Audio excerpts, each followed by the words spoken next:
কলগাছিয়া বজাৰত বিজেপিৰ ৰাষ্ট্ৰীয় সভাপতি জে.পি. নাড্ডা আৰু ৰাজ্যৰ মুখ্যমন্ত্ৰী সৰ্বানন্দ সোণোৱালৰ প্ৰতিকৃতি দা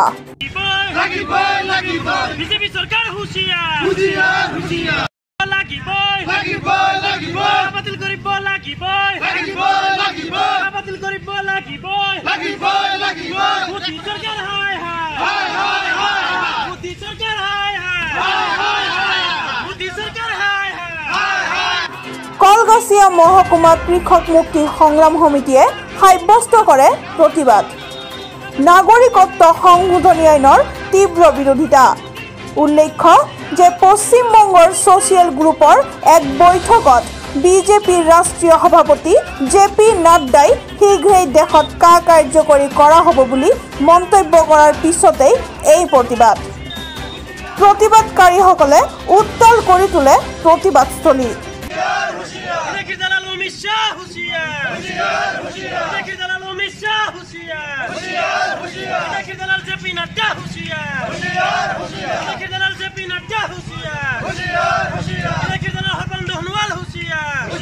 ভাৰতীয় জনতা দলৰ ৰাষ্ট্ৰীয় সভাপতি জে.পি. নাড্ডা ডাঙৰীয়া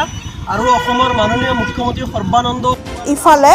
এনআৰচি সন্দৰ্ভত প্ৰতিবাদকাৰীসকলক সোধা এক প্ৰশ্নৰ উত্তৰত ৰাইজৰ দলৰ আহ্বায়ক আশ্ৰাফুল ইছলামে কয় যে এনআৰচি হৈছে অসমৰ দীৰ্ঘদিনীয়া বিদেশী সমস্যা আৰু সমাধানৰ একমাত্ৰ বাস্তৱ আৰু বিজ্ঞানসন্মত পথ ইয়াৰ উপৰিও আহ্বায়কগৰাকী বিজেপিৰ বিৰুদ্ধে সৰব হৈ পৰা পৰিলক্ষিত হয় এনআৰচিটো হ'ল অসমৰ দীৰ্ঘদিনীয়া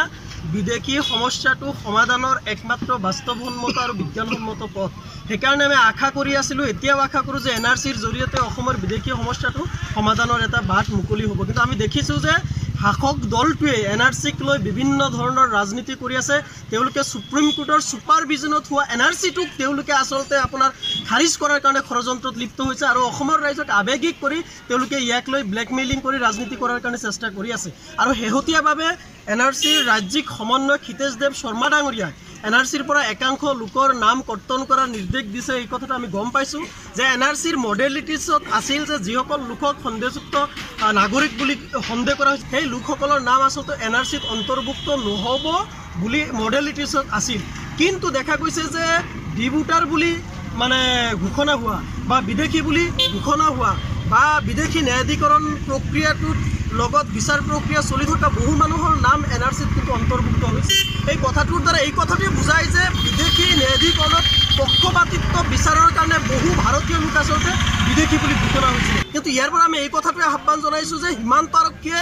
পক্ষপাতিত্বমূলক ভূমিকা আছে বিদেশী ন্যায়াধিকৰণৰ পক্ষপাতিত্বমূলক বিচাৰ ব্যৱস্থা আছে আৰু ৰাজনৈতিক হেঁচাৰ কাৰণে এইবিলাক হৈ আছে এইবিলাকৰ কাৰণে প্ৰকৃত ভাৰতীয় অসমবাসী বহু লোকক কিন্তু ডিভোটোৱাৰ হৈছে বিদেশী তেওঁলোকক খোজা হৈছে বহু লোকক কিন্তু ডিটেনশ্যন কেম্পত আবদ্ধ কৰোৱা হৈছে সেইকাৰণে আমি কৃষক মুক্তি সংগ্ৰাম সমিতিয়ে পূৰ্বৰ পৰা কৈ আছোঁ যাতে সীমান্ত আৰক্ষীয়ে পক্ষপাতিত্বমূলক ভূমিকা গ্ৰহণ নকৰে বা বিদেশী ন্যায়াধিকৰণত যাতে পক্ষপাতিত্বমূলক বিচাৰ ব্যৱস্থা নহয় তাৰ কাৰণে আচলতে জুডিচিয়াৰী ব্যৱস্থাটো বা এফটি কোৰ্টত যি